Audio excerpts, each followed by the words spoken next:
우리 EM 중고등부 전도사님과 함께 이렇게 말씀을 전하는 것이 우리 성도님들에게 더블 블레싱이 되는 줄로 믿습니다. 우리 같이 계속해서 이어서 말씀 대언하도록 하겠습니다. 2015년 8월의 여름 날이었습니다. 저는 그날 교회 사무실에서 일을 하고 있었고요. 일을 하고 있던 중에 전화 한 통화가 걸려왔습니다. 친한 교회 선배이자 또 전도사님이신 그분의 전화였습니다. 인호야, 내 아내가 죽었어. 믿을 수 없는 이야기였습니다. 전화를 붙잡고 재차 확인하면서도 터져 나오는 눈물은 참을 수가 없었습니다. 교통사고로 아이와 전도사님만 구사일생으로 살아남고 사모님은 사고 현장에서 천국에 간 것이었습니다. 사고가 나자마자 사모님은 근처 장의사 퓨너럴 홈으로 갔고 전도사님과 아이는 병원으로 흩어져서 진료를 받았던 것이었습니다. 얼마 지나지 않자 병실에서 정신을 차리고 저에게 전화를 했던 것이었습니다. 저는 그 전도사님과 함께 사모님의 시신을 확인하고 장례 절차를 밟기 위해서 시신이 보관되어 있는 장의사 집으로 갔습니다. 5시간 동안 차로 이동하면서 그 전도사님은 아내의 사망 소식을 알리기 위해 가까운 지인들에게 전화를 걸고 또 연신 그 소식을 듣고 전화를 해온 사람들의 전화를 받으면서 한참을 울다 말다를 반복했습니다. 그러면서 저에게 이야기를 합니다. 인호야, 아직도 믿겨지지가 않아. 내가 더 열심히 기도하면 내 아내가 살 수 있지 않았을까? 지금이라도 일어나지 않을까? 그렇게 말하는 전도사님이나 저나 얼마나 울고 또 울었는지 모릅니다. 시신을 화장하는 화로에 들어가기 전 마지막으로 아내의 얼굴을 확인하는 일은 몹시 괴로운 일이었습니다. 전도사님이 스치듯 기억하던 교통사고에 당시에 그 피가 범벅이고 일그러진 아내의 얼굴이 다시 말끔해져 눈을 감고 자는 듯해 보였습니다. 그날 밤 전도사님과 하루아침에 엄마를 잃은 2살이 채 못된 딸아이와 저는 함께 셋이서 잠을 청했습니다. 자고 있는 깊은 한밤중에 아이는 엄마를 찾기 시작하면서 울기 시작했습니다. 아이의 울음소리에 전도사님도 울고 저는 눈물을 참으면서 아이에게 자장가를 불러서 잠을 재웠습니다. 교회 앞 수목장에 안치된 엄마를 아침마다 만나는 시간이 이제 벌써 3년이 되어가면서 그 아이는 얼마나 의젓하게 자랐는지 모릅니다. 아이의 할머니도 아빠도 그리고 아이도 저 역시도 알고 있습니다. 엄마는 천국에 살아 계시다는 사실을. 천국은 죽은 자들이 있는 곳이 아니라 살아있는 자들이 영원히 살고 있는 곳이라는 사실을 우리는 믿습니다. 오늘 말씀에서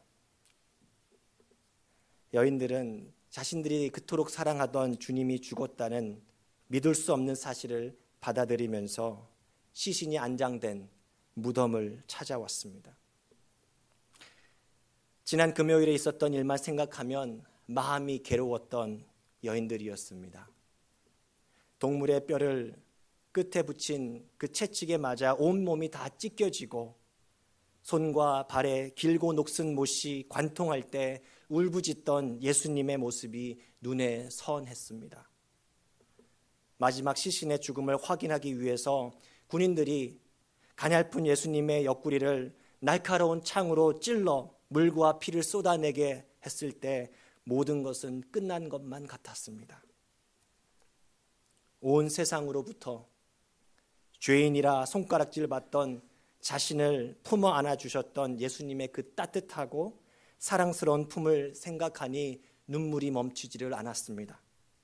다음날 안식일을 준비하기 위해서 급히 서둘러 그토록 사랑했던 예수님을 가까운 돌무덤에 허겁지겁 장례하던 모습을 지켜보면서도 마음속으로는 이렇게 보내드려서는 안 되는데 마음이 무거웠던 차였습니다. 그래서 오늘 안식 후 첫날 새벽 동이 트자마자 여인들이 예수님의 무덤을 한 걸음에 달려왔던 것입니다. 그런데 믿을 수 없는 일이 벌어졌습니다. 지난 금요일 예수님께서 안치된 무덤과 시신이 놓여있는 것까지 분명히 보고 왔는데 그 바위 무덤을 가로막고 있던 커다란 돌이 굴러져 있었습니다. 더군다나 이 무덤은 도난을 방지하기 위해서 로마 당국자의 봉인까지 되어 있었고 또 군인들이 그 앞에서 지키고 있었기 때문에 누구도 다가와서 열 수 없는 돌문이었습니다. 시신의 썩은 냄새를 막아주기 위해서 여인들은 향품을 준비했고 그래서 새벽부터 달려오긴 했지만 결코 자신들의 힘으로 할 수 없었던 그 일들이 자신의 눈앞에 이미 펼쳐져 있었습니다. 여러분, 사실 예수님께서는 이 돌문을 여실 필요가 없으셨습니다. 이미 그 시신은 문이 열리기도 전에 사라져 버렸을 것이기 때문입니다. 그 돌문이 굴러가 있던 유일한 이유는 그 여인들로 하여금, 세상으로 하여금 예수님의 빈 무덤을 확인시켜 주기 위함이었습니다. 여러분, 우리 인생에도 이와 같이 커다란 돌과 같은 내 힘으로는 도저히 옮길 수 없는 문제들이 있지 않습니까? 내 힘으로 어떻게 할 수 없는 그러한 문제들, 오랫동안 사랑하던 사람을 떠나보낸 상실의 아픔이 우리에게는 있습니다. 병으로 고생하는 아이와 혹은 남편과 아내를 위해서 내가 해줄 수 있는 일이 하나도 없어서 그저 하염없이 눈물로 기도할 수밖에 없는 슬픔이 우리에게는 있습니다.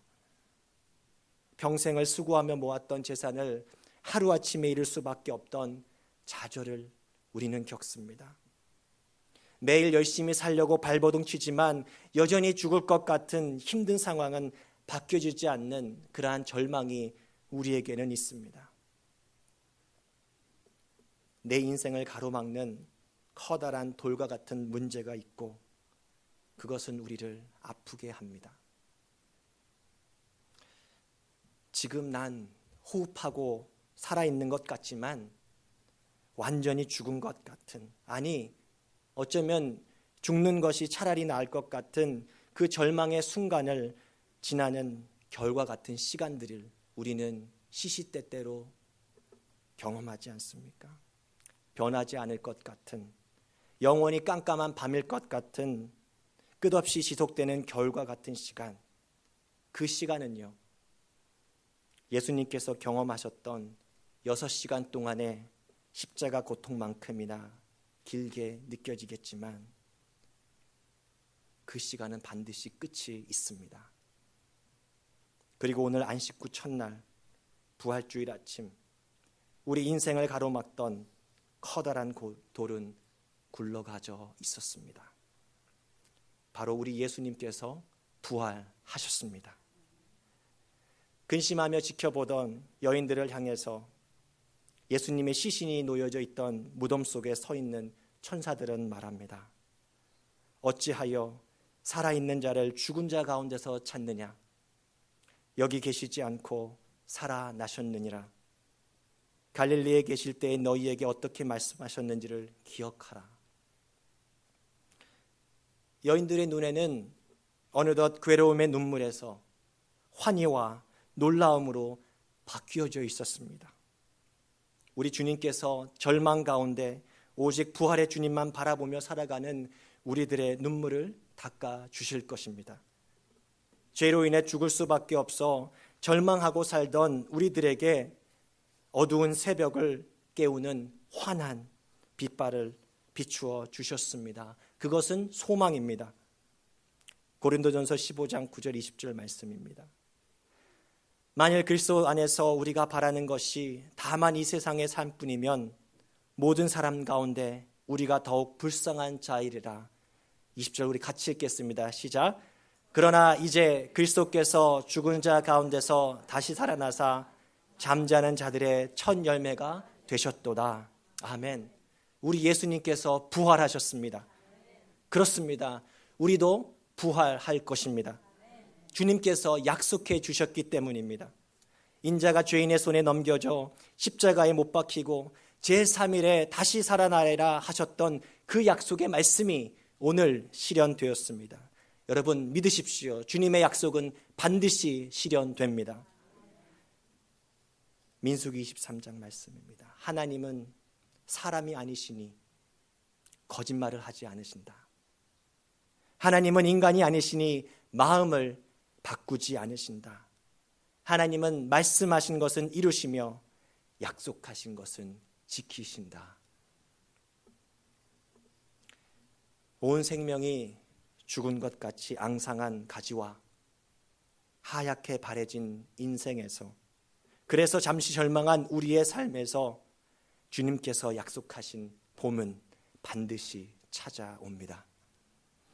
우리의 눈에는 죽은 듯이 보이지만 분명히 생명의 봄이 오면 다시 꽃을 피우며 부활의 찬양을 부를 나무들처럼 우리 인생 역시 우리 주님께서 부활하신 이 주일 아침 때문에 우리 입술을 열어 부활하신 주님을 소망 중에 찬양하게 되는 줄로 믿습니다.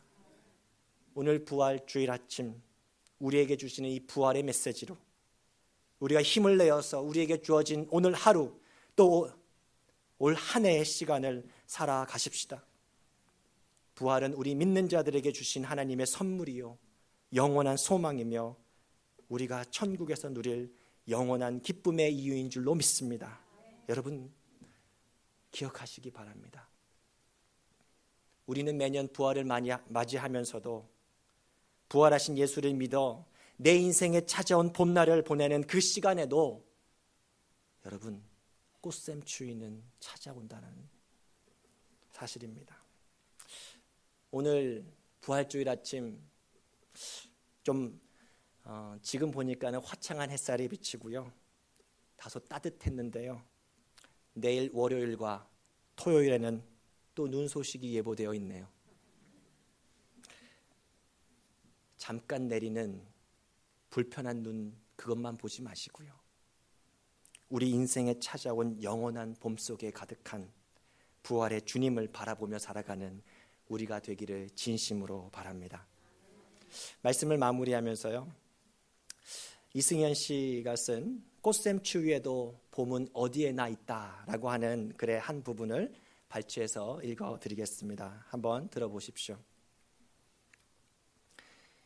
길 위의 인생은 늘 힘겹고 고단하고 외롭기만 하다. 때로는 아프거나 병들어도 가던 길을 멈추지 못한다. 갈 수 없는 길이더라도 가야만 한다. 목숨이 있는 한 배고프고 헐벗더라도 길 위에 떨어진 꽃잎을 피하지 말고 들여밟고 가라.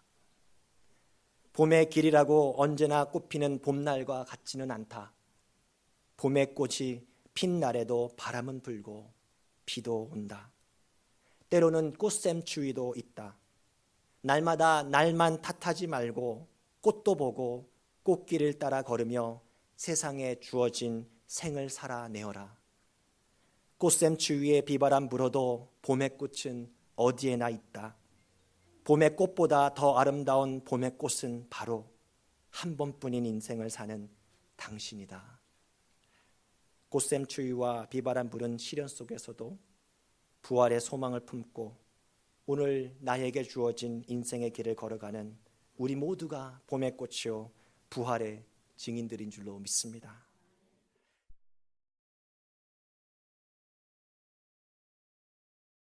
이제 우리 다 같이 한번 일어나셔서 우리 부활하신 우리 독생자 예수 그리스도 우리 함께 찬양하기 원합니다. 우리 힘있게 우리 힘차게 우리 믿음을 고백하면서 찬양하겠습니다.